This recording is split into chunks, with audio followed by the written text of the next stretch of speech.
वालेकुम फ्रेंड्स, मैं Khan Nazmeen Sharif. Welcome to FH2 classes. Friend, आज की इस वीडियो में हम लोग साइंस के जो क्वेश्चन बैंक कर रहे हैं उसका आगे का हम लोग आज पार्ट करेंगे। साइंस के क्वेश्चन 3 या 4 वीडियो हमारी ऑलरेडी हो चुकी है। लास्ट क्वेश्चन हमारा था कि मकनातिस की दरियाफ्त कहाँ हुई थी। लास्ट की वीडियो में ये क्वेश्चन हमने देखे थे। मकनातिस यानी क्या, मैग्नेट, तो उसकी दरियाफ्त कहाँ, कौन से शहर में हुई थी, तो मैग्नेशिया नाम के गाँव में हुई थी, इसीलिए उसे मैग्नेट कहा जाता है।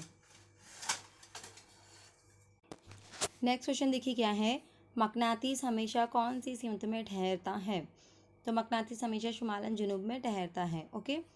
नेक्स्ट क्वेश्चन देखिए क्या है, मादनियात की लोहे को कशिश करने की खूबी को क्या कहते हैं, तो इसे आहनगिरी कहती है। यानी जो मादनियात होती है, मादनियात की लोहे को कशिश करने की जो खूबी होती है, लोहे को अपनी तरफ अट्रैक्ट करने की जो क्वालिटी होती है, उसे क्या कहते हैं, आहनगिरी कहते हैं। क्या मकनातिस के कुतबैन अलग किए जा सकते हैं, कभी नहीं। यानी अगर हम जैसे ये मकनातिस का एक पीस है जैसे, ओके, ये शुमालन कुतुब है उसका और ये जुनूबन है सपोज। ओके। अब अगर यहाँ से मैंने मकनातिस के 2 पीस कर दिए तो अब 2 छोटे छोटे मकनातिस तैयार हो गए, लेकिन इन दोनों पर भी यहाँ पर अलग से जुनूब तैयार हो जाएगा, यहाँ अलग से शुमाल तैयार हो जाएगा, इसमें भी यहाँ अलग से शुमाल और यहाँ अलग से जुनूब। यानी मकनातिस के आप कितने भी छोटे छोटे पीस कर दें, उसमें शुमाल और जुनूब जो उसके कुतबैन रहते हैं वो हमेशा उसमें आपको मिलेंगे। यानी उसके कुतबैन को हम कभी भी अलग नहीं कर सकते। पानी के जहाज़ और हवाई जहाज़ में सिमत किस तरह मालूम कर सकते हैं, तो कुतुबनुमा से मालूम करते हैं। पानी के जहाज़ और हवाई जहाज़ में कुतुबनुमा का इस्तेमाल किया जाता है और कुतुबनुमा की जो सुई है वो हमेशा शुमाल की तरफ रहती है, तो इसके हिसाब से सिमतें मालूम करने में आसानी होती है। मकनातिस के यकसा कुतबैन के दरमियान कौन सा अमल होता है, तो मकनातिस के यकसा जो कुतबैन हैं उनके दरमियान कशिश का अमल होता है। यानी अगर 2 प्लस प्लस वाले अगर 2 कुतबैन एक साथ आ गए सपोज, तो ये दोनों एक दूसरे को अपनी तरफ अट्रैक्ट करेंगे। मकनातिस के गैर यकसा कुतबैन के दरमियान कौन सा अमल होता है, तो गैर यकसा कुतबैन एक दूसरे के अंदर दफ़ा का अमल होता है। जैसे सपोज़ ये एक मकनातिस है और ये एक मकनातिस है, सपोज़ यहाँ पर प्लस बार है और यहाँ पर मनफी बार है। अब दोनों को आमने सामने लेकर जाएंगे तो दोनों एक दूसरे को एक दूसरे की मुखालिफ सिमतों में क्या करेंगे, दूर फेंकेंगे ये एक दूसरे को। ओके। लेकिन अगर दोनों तरफ माइनस माइनस है, अगर दोनों कुतबैन पर, तो दोनों क्या करेंगे, एक दूसरे को अपनी तरफ कशिश करेंगे। यानी एक जैसे अगर हैं इनके कुतबैन तो वो एक दूसरे को कशिश करते हैं, और अगर ये अगर अलग हैं तो एक दूसरे को क्या करते हैं, दफ़ा का अमल करते हैं, यानी एक दूसरे को ढकेलते हैं दूसरी ओर। कौन से बिजली के आलात में मकनातिस इस्तेमाल होता है, तो बरकी, घंटी और टेलीफोन में। यानी जो अपने हमारे घर में जो बेल होती है ना, डोरबेल, उसके अंदर और टेलीफोन, इन दोनों के अंदर मैग्नेट का इस्तेमाल किया जाता है, यानी मकनातिस का इस्तेमाल किया जाता है। अंसर का बारीक तरीन ज़र्रा क्या कहलाता है, तो उसे जौहर कहते हैं। यानी अंसर का जो सबसे बारीक तरीन ज़र्रा होता है उसे जौहर कहते हैं। जौहर के 3 बुनियादी ज़र्रात कौन से हैं, अब देखिए तो जौहर में 3 बुनियादी ज़र्रात कौन से पाए जाते हैं, इलेक्ट्रॉन, प्रोटॉन और न्यूट्रॉन। ओके। और इसी के हिसाब से उसको जो है मुस्बत और मनफी जौहर वगैरह में हम डिवाइड कर सकते हैं। इलेक्ट्रॉन पर कौन सा बरकी बार होता है, तो देखिए इलेक्ट्रॉन पर मनफी बरकी बार होता है। कौन सा बरकी बार होता है इलेक्ट्रॉन के ऊपर, मनफी बरकी बार होता है। यानी इलेक्ट्रॉन पे क्या रहेगा, मनफी बरकी बार रहेगा। कई जवाहर के मिलने से क्या बनता है, तो देखिए कई जवाहर के मिलने से सालमा तैयार होता है। प्रोटॉन पर कौन सा बरकी बार होता है, तो प्रोटॉन पर मुस्बत बरकी बार होता है। कौन सा होता है, मुस्बत यानी प्लस। प्रोटॉन पर हमेशा कौन सा बरकी बार पाया जाता है, प्लस पाया जाता है। न्यूट्रॉन जौहर के किस हिस्से में होते हैं, तो न्यूट्रॉन जो है वो जौहर के मरकज़े में होते हैं। यानी जैसे ये जौहर है सपोज, ओके, इस तरह से होते हैं। यहाँ पर इलेक्ट्रॉन प्रोटॉन ऐसे इस तरह से पाए जाते हैं। ओके, कुछ इस तरह से। तो जो न्यूट्रॉन होते हैं वो हमेशा कहाँ होते हैं, यहाँ पर मरकज़े में पाए जाते हैं न्यूट्रॉन। ओके। न्यूट्रॉन पर कौन सा बरकी बार होता है, तो देखिए न्यूट्रॉन पर किसी भी तरह का कोई भी बरकी बार नहीं होता, वो मोतदिल होता है। ओके। अब देखिए नेक्स्ट क्या है, इलेक्ट्रॉन के मुतवातिर बहाव को क्या कहते हैं, तो इसे बरकी रॉ कहते हैं। इलेक्ट्रॉन के मुतवातिर बहाव को क्या कहते हैं, बरकी रॉ कहते हैं। मैकेनिकी तवानाई को बरकी तवानाई तब्दील करने वाली मशीन को क्या कहते हैं, यानी जो मैकेनिकी तवानाई होती है उसको बरकी तवानाई में जो तब्दील करती हैं, ऐसी मशीन क्या कहलाती है? तो उसे हम जनरेटर कहते हैं। जनरेटर ये काम करती है कि मैकेनिकी तवानाई को बरकी तवानाई में तब्दील करने का काम करती हैं। ओके। नागपुर के करीब हरारती बिजली के मरकज़ कौन से हैं? तो कोराडी और चंद्रपुर जो है ये नागपुर के अंदर मौजूद हैं हरारती बिजली के मरकज़, कोराडी और चंद्रपुर। मुतबादिल बरकीरों अपने बहने की सिमत 1 सेकंड में कितनी मरतबा बदलती हैं? तो 50 मरतबा बदलती है। जो मुतबादिल बरकीरों होती हैं वो अपने बहने की जो फ़्लो होता है, उसकी जो डायरेक्शन होती है वो 1 सेकंड में 50 मरतबा वो क्या करती हैं, चेंज करती हैं। छोटे और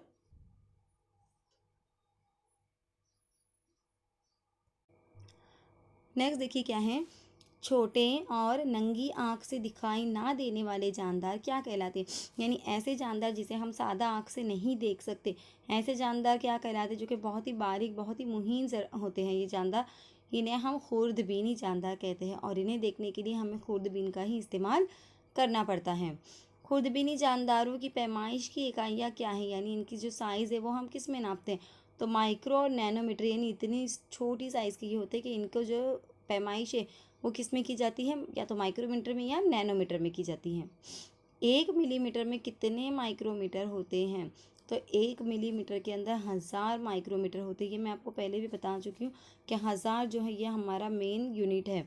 ओके, मतलब 1 किलोग्राम में 1000 ग्राम, 1 किलोमीटर में 1000 मीटर, इस तरह से 1000 जो है ये हमारा स्टैंडर्ड जो कहेंगे हम वो हैं। तो आपको याद रखना है इसे। ओके, ज़्यादातर क्वांटिटी इसी से मिलकर बनती है। तो यहाँ पर क्या है कि 1 मिलीमीटर में कितने माइक्रोमीटर होते हैं? तो 1 मिलीमीटर में 1000 माइक्रोमीटर होते हैं। नेक्स्ट क्वेश्चन देखिए क्या है, 1 सेंटीमीटर में कितने नैनोमीटर होते हैं? तो 1 सेंटीमीटर के अंदर 10,000 नैनोमीटर होते हैं। ओके, 1 माइक्रोमीटर में कितने नैनोमीटर होते हैं? तो 1 माइक्रोमीटर में 1000 नैनोमीटर पाए जाते हैं।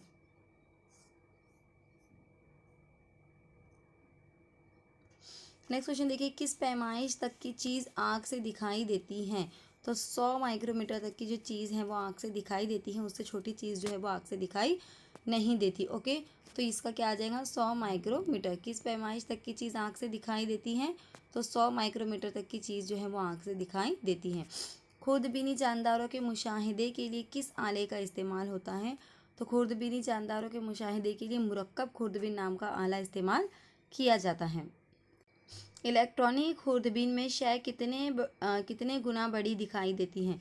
देखिए, इलेक्ट्रॉनिक खुर्दबीन में जो शय है वो कितने गुना बड़ी दिखाई देती है? तो 1,00,000 गुना बड़ी शय जो है इलेक्ट्रॉनिक खुर्दबीन में दिखाई देती है।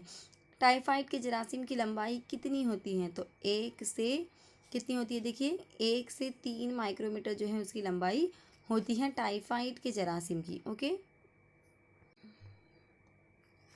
टाइफाइड के जरासीम की शक्ल कैसी होती है? तो सलाख नुमा होती है। देखिए, जो जरासीम होते हैं उनकी भी शक्लें बताई गई हैं, अलग अलग शक्लों के जरासीम जो है पाए जाते हैं। तो जो टाइफाइड के जरासीम होते हैं उसकी शक्ल कैसी होती है? सलाख नुमा जो है उसकी शक्ल होती है। ओके, नेक्स्ट देखिए क्या है, निमोनिया के जरासीम की शक्ल कैसी होती है? तो बैजा नुमा, यानी अंडे की जैसी शक्ल के जो है निमोनिया के जरासीम पाए जाते हैं। इंसान को खुर्दबीनी जानदारों का इल्म कब हुआ? तो 18वीं सदी में जो है इंसानों को खुर्दबीनी जानदारों का इल्म हुआ।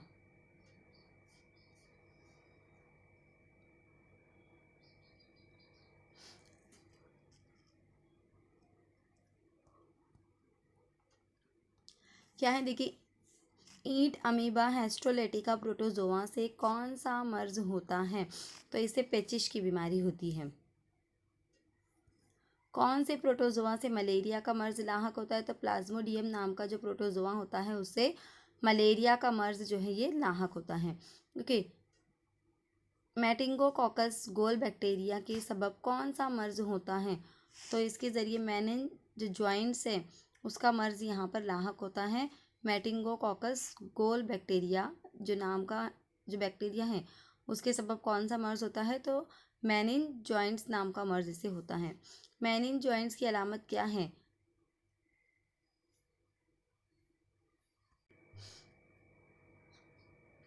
देखिए क्या है, मेनिन जॉइंट्स की अलामत क्या है? तो गशी की हालत में बड़बड़ाना, यानी जब हमको होश नहीं होता है तब हम क्या करते हैं, उसमें बड़बड़ाने लगते हैं, अजीब अजीब सी बातें करते हैं, तो इसे कहते हैं गशी की हालत में बड़बड़ाना।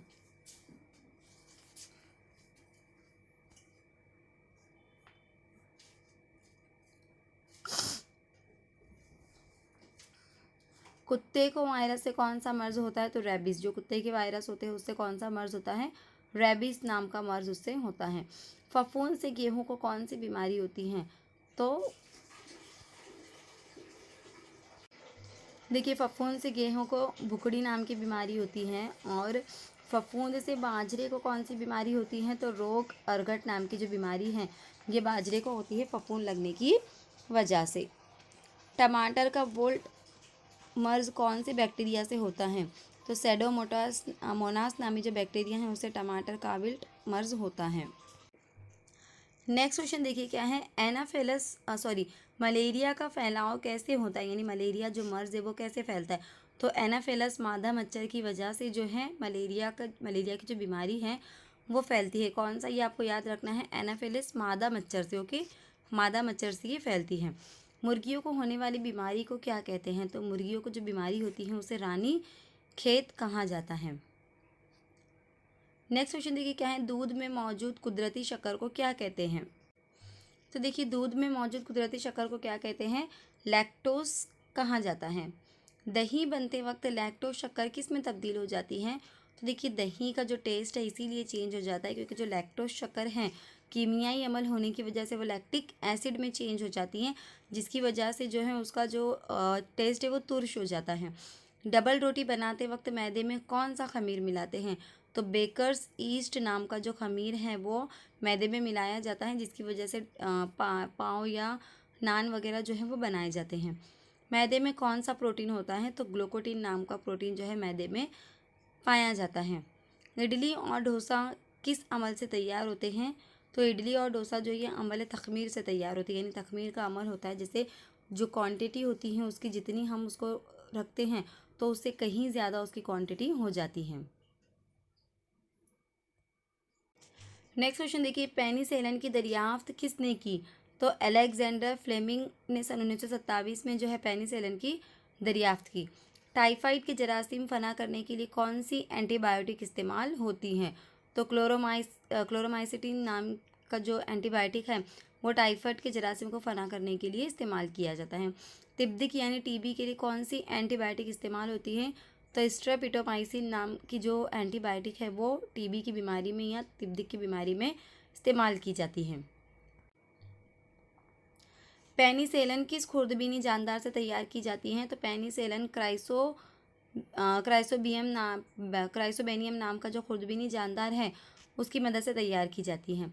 स्ट्रोपेटोमाइसिन किस खुर्दबीनी जानदार से तैयार की जाती हैं, तो ये जो स्ट्रोपेटोमाइसिस ग्रास नाम का जो खुर्दबीनी जानदार है उसके ज़रिए ये स्ट्रोपेटोमाइसिन जो एंटीबायोटिक है वो तैयार की जाती हैं। गन्ने के रस से शक्कर अलग होने के बाद बचे हुए हिस्से को क्या कहते हैं, तो इसे रॉप कहते हैं। यानी गन्ने के रस से जब हम शक्कर निकाल लेते हैं तो जो बचा हुआ हिस्सा होता है उसे रॉप कहते हैं। इसका इस्तेमाल शराब वगैरह बनाने के लिए भी किया जाता है। गन्ने के रस से एथिल अल्कोहल बनाने में कौन सा खमीर इस्तेमाल करते हैं, तो सैक्रोमाइस नाम का जो खमीर है वो गन्ने का जो रॉप बच जाता है उससे जब एथिल अल्कोहल तैयार किया जाता है तो उसमें सैक्रोमाइसिस नाम का खमीर मिलाया जाता है। अंगूर की जसामत बढ़ाने में कौन सा तेज़ाब इस्तेमाल होता है, देखिए इसका क्या है, चेरिलिक नाम का जो तेज़ाब है वो अंगूर की जसामत बढ़ाने के लिए इस्तेमाल किया जाता है। किस ग्रुप के बैक्टीरिया नाइट्रोजन का तयन करते हैं, तो राइजोबियम ग्रुप के जो बैक्टीरिया हैं वो क्या करते हैं, नाइट्रोजन को नाइट्रोजनी मुरक्कबात में तब्दील करते हैं, यानी वो नाइट्रोजन का तयन करते हैं।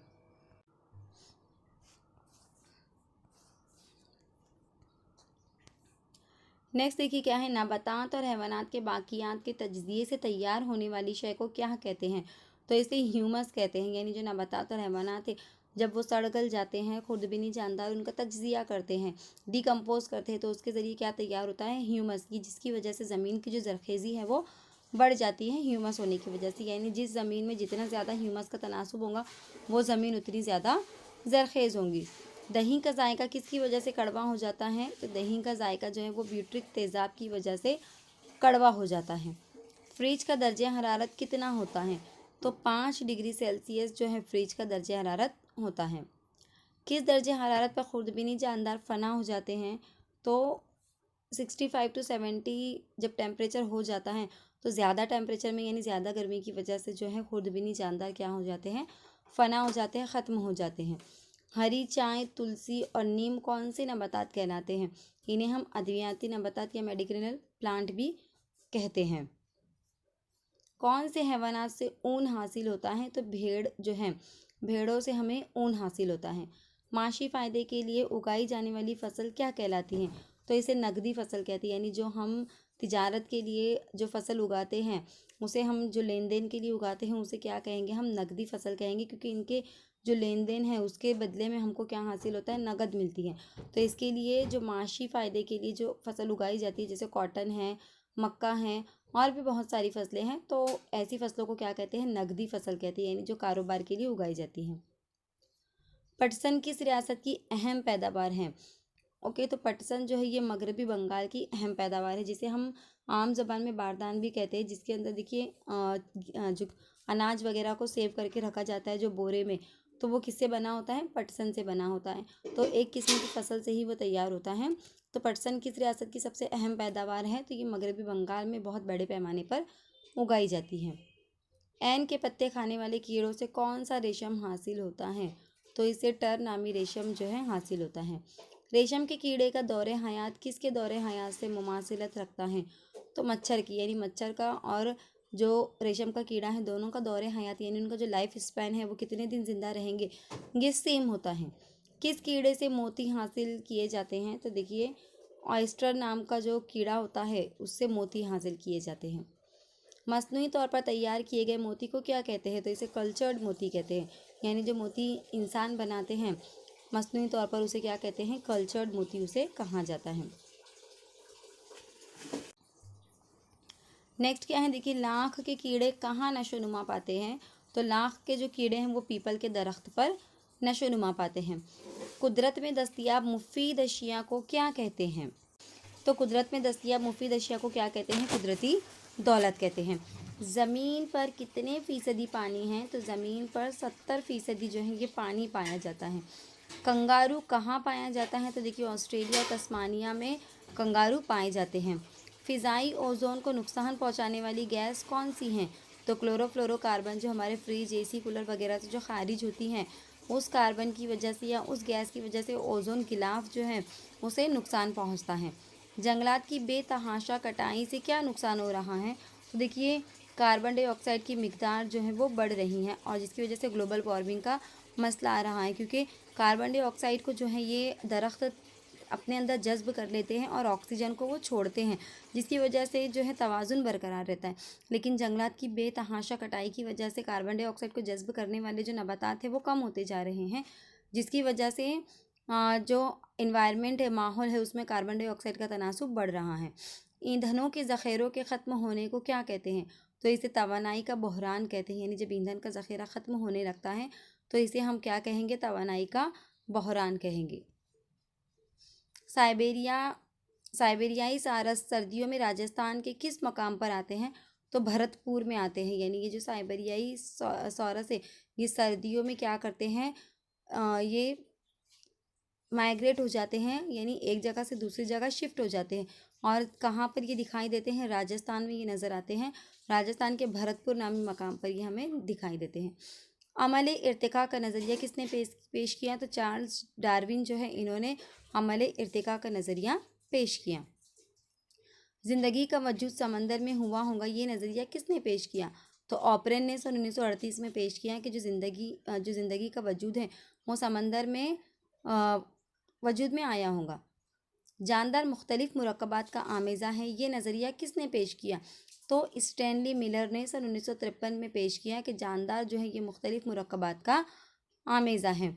कदीम ज़माने के जानदारों के बाक़ियात को क्या कहते हैं? तो इसे फॉसिल्स कहते हैं। जैसे कोयला वगैरह जो है ये फॉसिल्स फ्यूल है, क्योंकि जानदारों के जो बाकियात है वो ज़मीन में दफन हो जाते हैं और फिर उनके ऊपर दबाव का अमल होने की वजह से मादनी तेल, कोयला वगैरह जो है तैयार होता है, तो इन्हें फॉसिल्स या रकाज भी कहते हैं। किस जानदार के रकाज से इर्तिका ज़ाहिर होता है? तो आर्क्योपेट्रक्स नाम का जो रकाज है उसके ज़रिए जानदारों का इर्तिका ज़ाहिर होता है। जानदारों में साख्ती अफ़आली तब्दीली को क्या कहते हैं? तो इसे तवाफ़ुक कहते हैं, यानी जो जानदार हैं एडजस्टमेंट जो कर लेते हैं, माहौल के मुताबिक जो अपने आप को ढाल लेते हैं, उसे हम क्या कहेंगे? तवाफ़ुक कहेंगे, यानी माहौल के मुताबिक अपने आप में तब्दीली लाना, अपने आप को ढाल लेना। मुख्तलिफ मदारों में इलेक्ट्रॉन की तकसीम क्या कहलाती है? तो इसे इलेक्ट्रॉनिक तश्कील कहते हैं, यानी मुख्तलिफ मदारों में जो इलेक्ट्रॉन की तकसीम होती है उसे क्या कहेंगे? इलेक्ट्रॉनिक तश्कील कहेंगे। नेक्स्ट क्वेश्चन देखिए क्या है। एक मुरक्कब से एक से ज़ायद अशिया के मिलने का अमल क्या कहलाता है? तो उसे तहलीली अमल कहते हैं, यानी एक मुरक्कब से एक से ज़ायद अशिया अगर मिल जाती हैं तो उसे क्या कहेंगे? हम उसे तहलीली अमल कहेंगे। बरकी तवानाई से अंजाम पाने वाला तहलीली अमल क्या कहलाता है? उसे बरकी तहलीली अमल कहते हैं। जिसमें बरकी तवानाई इस्तेमाल की जाती है उसे बरकी तहलीली अमल कहते हैं। वो अमल जिसमें मुरक्कबात के अज्जा एक दूसरे से अपनी जगह तब्दील करते हैं उसे क्या कहते हैं? तो उसे दोहरा तहलीली अमल कहते हैं, यानी ऐसा अमल जिसमें मुरक्कबात के जो अज्जा हैं वो क्या करते हैं? आपस में जगह तब्दील कर लेते हैं, तो इसलिए आपस में जगह तब्दील करने की वजह से इसे दोहरा तहलीली अमल कहते हैं। जिन कीमियाई तामुलात के लिए काफ़ी वक्त दरकार हो क्या कहलाता है? तो उसे धीमा कीमियाई अमल कहते हैं, यानी बहुत ज़्यादा वक्त अगर कोई कीमियाई अमल ले रहा है तो उसे क्या कहेंगे? धीमा कीमियाई अमल कहेंगे। बहुत मुख्तसर वक्त में अंजाम पाने वाले तामुलात को क्या कहते हैं? तो उसे तेज़ अमल कहेंगे, यानी बहुत ही कम वक्त में अगर कीमियाई तामुलात हो जाते हैं, कीमियाई मिलाप हो जाता है तो उसे क्या कहेंगे? तेज़ अमल कहेंगे। आमिल अशिया का इर्तिका ज़्यादा होने से क्या होगा? कीमियाई अमल की रफ्तार जो है यहाँ पर ज़्यादा हो जाएगी, यानी आमिल अशिया का इर्तिकाज़ अगर ज़्यादा होता है तो इसकी वजह से कीमियाई अमल की जो रफ्तार है वो कैसी हो जाती है? ज़्यादा हो जाती है। दर्जे हरारत में इजाफे की वजह से कीमियाई अमल पर क्या असर होगा? कीमियाई अमल की रफ्तार बढ़ेगी, यानी अगर दर्जे हरारत में इजाफा होगा, दर्जे हरारत बढ़ेगा तो कीमियाई अमल की रफ्तार जो है वो भी कैसी होंगी? तेज़ होंगी। वनस्पति तेलों का हाइड्रोबेनिशिन करने में क्या इस्तेमाल करते हैं? तो निकल का जो सफ़ूफ है वो इस्तेमाल किया जाता है। पीले फास्फोरस से लाल फास्फोरस बनाते वक्त किसे बतौर तमासी आमिल इस्तेमाल करते हैं? तो आयोडीन को इस्तेमाल किया जाता है, यानी पीले फास्फोरस से जब लाल फास्फोरस तैयार किया जाता है तो उसमें आयोडीन एज अ तमासी आमिल उसमें इस्तेमाल किया जाता है। नबातात को किस बुनियाद पर दो जमातों में तकसीम किया गया है? तो खशबा और लहा, ये दो जमातों में जो है नबातात को तकसीम किया गया है। ऐसे नबातात जिनमें फूल और बीज नहीं लगते इन्हें क्या कहते हैं? इन्हें गैर ज़हरावी नबातात कहते हैं, यानी ऐसे नबातात जिनमें फूल बीज वगैरह नहीं लगते इन्हें गैर ज़हरावी नबातात कहते हैं। किन नबातात की जड़, तना और पत्ते में इम्तियाज़ नहीं कर सकते? तो थैलोफाइटा नाम का जो नबातात होता है उसमें जड़, तना और पत्ते हम नहीं बता सकते कि कौन सा हिस्सा जड़ है, कौन सा हिस्सा तना है और कौन सा हिस्सा इसमें पत्ते का है। थैलोफाइटा की कितनी जमातें हैं? तो थैलोफाइटा की कुल 4 जमातें हैं। नेक्स्ट देखिए, ज़हरावी नबातात किसे कहते हैं? तो जिनमें फूल और बीज लगते हैं ऐसे नबातात को हम क्या कहते हैं? ज़हरावी नबातात कहते हैं। खुल बीजा नबातात की कोई 2 मिसालें लिखिए। तो खुल बीजा नबातात की 2 मिसालें क्या हैं यहाँ पर? साइकस, पाइनस और थोजा, ये जो है खुल बीजा नबातात की मिसालें हैं। जिन नबातात में बैज़े बैज़ादान में बंद होते हैं इन्हें क्या कहते हैं? इन्हें बंद बीजा नबातात कहते हैं। ओके। जिन नबातात के बीज में 2 दालें होती हैं वो क्या कहलाते हैं? तो इन्हें 2 दाला नबातात कहते हैं। 2 दाला नबातात में रैकिस कैसी होती हैं? तो जालीदार जो है रगें पाई जाती है, सॉरी रगें हैं ये, कि 2 दाला नबातात में रगें कैसी होती हैं? तो जालीदार रगें जो है इनके अंदर पाई जाती हैं। किस नबातात में असल जड़ का निज़ाम पाया जाता है? तो 2 दाला नबातात जो है इसके अंदर असल जड़ का जो है निज़ाम पाया जाता है। देखिए जड़ की भी किस्में हैं, असल जड़ ये जो है ये एक किस्म है जड़ की, रेशेदार जड़ ऐसा। तो असल जड़ जो है ये किस में पाया जाता है? 2 दाला नबातात में पाया जाता है। आम, टमाटर और अमरूद किस किस्म के नबातात हैं? तो ये 2 दाला नबातात है, यानी आम, टमाटर और अमरूद के अंदर 2 दाला नबातात हम इसे कह सकते हैं। ओके। एक दाला नबातात यानी क्या, जिनके बीज में सिर्फ एक दाल होती है, यानी जिन्हें हम सेपरेट नहीं कर सकते, ऐसे जो नबातात होते हैं यानी इनके बीज के हम दो पार्ट नहीं कर सकते, उन नबातात को यकदाला नबातात कहते हैं। यकदाला नबातात के पत्तों में कैसी रगेद होती है, तो मुतवाज़ी रगेद में पाई जाती है। देखिए, दो दाला नबातात के अंदर जालीदार पाई जाती है और इसमें कैसी पाई जाती है, मुतवाज़ी पाई जाती है। यकदाला नबातात में जड़ का निज़ाम कैसा होता है, तो रेशेदार और इत्तेफाकी जो है यकदाला नबातात में जड़ का जो है निज़ाम पाया जाता है। प्याज और नारियल किस किस्म के नबातात है, तो प्याज और नारियल भी जो है यकदाला नबातात है। काई और फफूंद के इश्तराक का आम नाम क्या है, तो इसे दगड़ फूल कहते हैं। काई और फफूंद के इश्तराक से क्या तैयार होता है, दगड़ फूल तैयार होता है। जिन हैवानात में रीढ़ की हड्डी नहीं होती इन्हें क्या कहते हैं, तो इन्हें गैर फिक्री हैवानात कहते हैं। जिनमें हड्डी पाई जाती है उन्हें फिक्री हैवानात कहेंगे। ओके, तो जैसे घेंगा हो गया या झींगर हो गया, इनके अंदर रीढ़ की हड्डी नहीं पाई जाती। सांप हो गया, तो इन्हें क्या कहेंगे, गैर फिक्री नबातात कहेंगे। गैर फिक्री हैवानात को कितनी जमातों में तकसीम किया गया है, तो देखिए गैर फिक्री हैवानात को जो है 10 जमातों में तकसीम किया गया है। दुनिया में आने वाले इब्तदाई हैवान को क्या कहते हैं, तो दुनिया में आने वाले जो इब्तदाई हैवान है जिसमें ज़िंदगी पाई गई थी उसे प्रोटोजोआ कहते हैं। स्पंज के जिस्म में मौजूद मसामात क्या कहलाते हैं, तो स्पंज के जो जिस्म में जो मसामात मौजूद होते हैं उसे ऑस्ट्रिया कहा जाता है।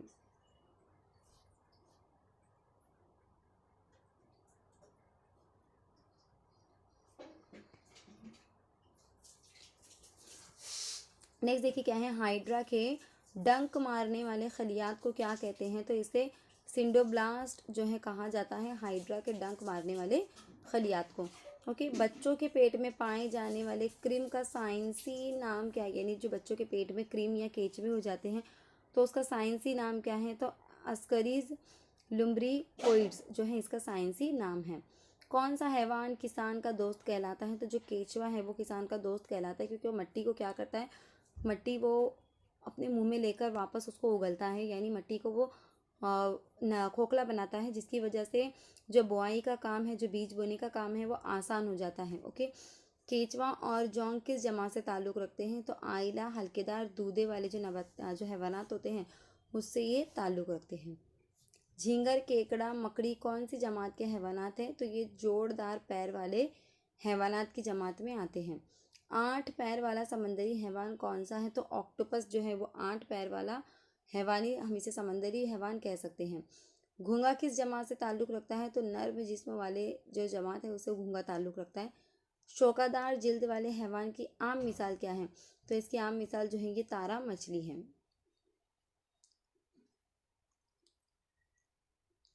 नेक्स्ट देखिए क्या है, पानी और ज़मीन दोनों जगह रहने वाले हैवानात को क्या कहते हैं, तो इन्हें जलथलिया कहते हैं। जैसे मेंढक, मेंढक पानी में भी रह सकता है और ज़मीन पर भी रह सकता है, तो इसे जलथलिया कहेंगे। मेंढक किस किस्म का हैवान है, तो मेंढक एक जलथलिया हैवान है। सर्द खून के हैवानात कौन से होते हैं, तो ये रेंगने वाले, यानी जितने भी रेंगने वाले हैवानात होते हैं आमतौर पर वो सर्द खून के होते हैं। तो आज की वीडियो में इतना ही। बहुत सारे क्वेश्चन आज की वीडियो में हमारे कवर हो गए। साइंस के बहुत ही मोस्ट इंपॉर्टेंट क्वेश्चन, इसके ज़रिए पूरा सिलेबस इंशाल्लाह हमारा कवर हो जाएगा विद क्वेश्चन आंसर। तो देखिए आज की वीडियो आपको कैसी लगी कमेंट करके ज़रूर बताइए। कोई आंसर आपको अगर प्रॉब्लम लगती है तो आप वो भी कमेंट कर सकते हैं। अगर ये वीडियो आपको अच्छी लगी तो इसे दूसरों तक भी शेयर कीजिए। अभी तक चैनल को सब्सक्राइब नहीं किए हैं तो सब्सक्राइब करिए। नेक्स्ट वीडियो आने तक मुझे दुआ में याद रखिए। अल्लाह हाफिज़।